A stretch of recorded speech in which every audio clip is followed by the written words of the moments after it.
ఇక బీఆర్ఎస్ పై హనుమకొండ ఎమ్మెల్యే నాయని రాజేందర్ రెడ్డి ఆగ్రహం వ్యక్తం చేశారు. ప్రభుత్వ భూముల ఆక్రమణపై నిజాలు నిగ్గు తేల్చేందుకు హైడ్రా వంటి సంస్థను ఏర్పాటు చేద్దామన్నారు. బీఆర్ఎస్ నేతలు హైనాలను మించిపోయారని ఆయన ఆరోపించారు. మీ అందరి సమక్షంలో హైడ్రా తీరుగా ఈ ప్రభుత్వ భూములన్నిటిని రికవరీ చేద్దాం.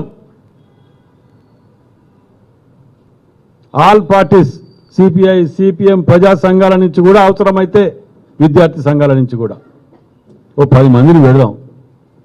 ఆ 10 మంది ఏ నిర్ణయం తీసుకుంటే అది కలెక్టర్ గారికి వాళ్ళకి సబ్మిట్ చేసి దాని మీద యాక్షన్ తీసుకొని రికవరీ చేద్దాం. అరే నువ్వు ఉన్న ఆఫీసే ఎకరన్నర కబ్జా పెట్టి ఎకరానికి దిక్కు దివాణం లేదు. ఇవాటి వరకు ప్రపంచంలో ట్యాక్సీ గట్టని ఆఫీస్ ఏదైనా ఉన్నది అంటే అది మీ బీఆర్ఎస్ ఆఫీసు, మీ బతకది ప్రపంచంలోనే.